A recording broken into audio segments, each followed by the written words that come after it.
Hey guys, welcome back to another video here on Dirt Hammers Off-Road Media. In this video, I want to give you just a few thoughts, or give you some of my thoughts on the Scottolier. Okay, I put some images and some information out there on Instagram, Facebook, things of that nature, and people just tore into me about the Scottolier. Whether most guys thought it was a terrible idea to put it on the bike. A lot of guys thought that it was a waste of money. A lot of people thought that it was just going to make a big oily mess. A lot of people said it's just going to add like a grinding paste to the sprocket and chain, and it's just going to accelerate wear. And so I went ahead. I wanted to install it, and I think it has a great benefit. I think it's going to add some service life to my chain and sprockets. Maybe take away a little bit of the maintenance. There's always maintenance when you're dealing with chain and sprockets, but if this can take away a little bit of that maintenance, or even just increase the service life, I'll be pretty happy with it. But I wanted to give you some of my thoughts about the Scottolier that I put installed on my KLR 650, and we'll take a closer look at it here in just a second. Okay, so here is the Scottolier. This is the V system, which is just a vacuum operated. I've took the smog or equipment or whatever was on this bike, I took that off. So up on the intake I did have a nipple that was that I removed a rubber boot off of, or a cap, and I was able to use that for my vacuum line, this guy here. But this is the V system. It's vacuum operated, strictly off engine vacuum, and it works really well. I got right at 1,600 miles, and my oil level is right here. It was full when I started, and now it's right here. So this thing is adjustable. You got minimum, and if you dial it all the way around to the other side, you got maximum. I was running out of time, and I didn't have time to set it up correctly. The instructions want you to actually put the bike on a center stand like it is, run it. You can put it in gear, just be cautious, but you want to run it, and you're looking for, out of the dispenser nozzle, you're looking for 1 drop every minute. Well, I was running out of time. I just basically ran this thing about right here, between minimum and maximum, and it worked really well. When we got into if we got into a long stretch of pavement, sometimes I would just dial this back a little bit, trying to conserve my oil. I would just dial this back a little bit, back to here. And then when we got to some off-road sections, I would kind of spool it up again.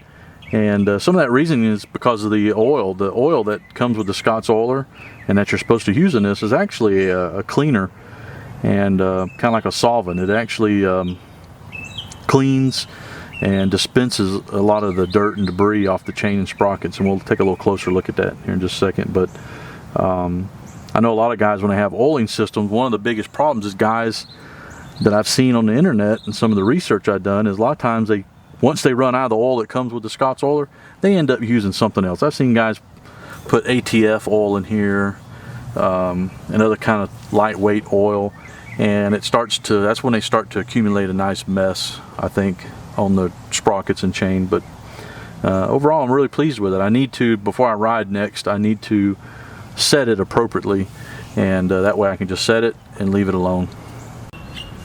Okay, so back here at the rear sprocket, as you can see, I got the delivery nozzle bracket mounted here on the chain guide on the KLR 650. Here's the dispenser nozzle.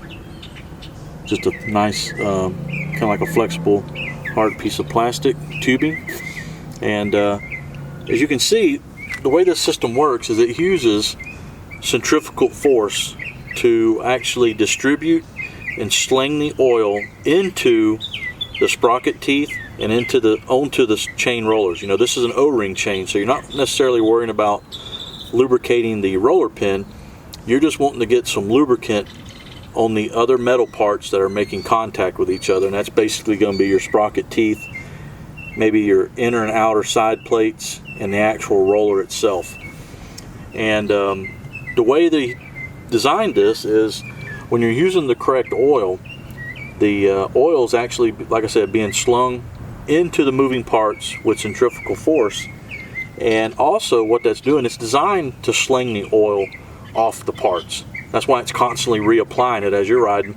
By design, it is designed to sling the oil off the moving parts and reapply it on a continuous basis. And the reason it's designed to do that is as it's slinging the oil off the moving parts and lubricating them at the same time, it's cleaning. As you can see, it will help kind of clean and remove a lot of the contaminants, whether it's dirt, mud, things of that nature. Now I do have a lot of accumulation from maybe oil sling that is built up on the sprocket right here. As you can see it, that's the only place I have it. So let's take a little closer look. Let's look at the wheel. The wheel it's dirty, but it doesn't have a lot of oil that's slung on it or caked on it or anything like that. It's basically just on the sprocket. Now there's probably, you know, this guide here, this chain guide here's probably got some oil and things slung up into it, but that's okay, that's what it's for. But you can see there's no mess on the swing arm. Hadn't really made any mess anywhere.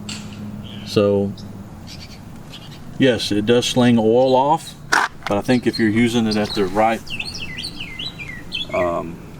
intervals and using the right oil, it doesn't make that much of a mess.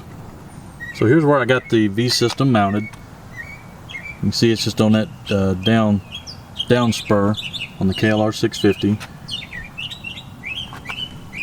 Got the tubing running right there on the just behind where the swing arm, or not swing arm, but the subframe mounts. It's attached there. I actually run it behind that piece there for the chain rub block. Goes underneath, and right there's a dispenser nozzle. So it's routed nicely. It's kept out of the way, and shouldn't have any issues. Like I said, we did 1,600 miles of off-road use and never had a problem with anything snagging or tearing the dispenser off or anything like that. But it's always subject to, you know, to some kind of damage depending on what kind of terrain. But works well, and I'm kind of excited to continue to use it, and also kind of excited to maybe try it on my 2019 bike that I'm going to buy here soon. So, okay, guys, so that's some of my thoughts on the Scottolier system, and to be honest with you, I'm 100% happy with it. I've seen good, bad, and ugly kind of reviews and information out on the internet, YouTube, whatever it may be. I'm happy with it. I think it does its job. It's done everything that Scottolier says it would. And I've noticed that my drivetrain is a lot quieter and smoother all the time. From the time that I get on the bike to the time I get off of it, the drivetrain is, you can tell that it's well lubricated by it's nice and quiet and smooth feeling all the time. So it works, and I'm excited to get another one and get it installed on my 2019 model bike that I'll buy here in just a few months. So it's a good system. It works. I got 1,600 miles on it now, and I'm looking forward to putting more miles on it and just getting more of a better feel for it, how it works, you know, more long term. But I'd be more than glad to like to read some of your comments if you have a Scottolier system, and what do you think about it? Is it good, bad, or ugly? I'd like to hear it. So put your comments down in the comment section, and let's have a little conversation about the Scottolier, because I'm 100% satisfied, and I don't see a problem with it. I don't see any kind of issue. It's not making a mess on my bike, and it works as intended. So until next time, thanks guys.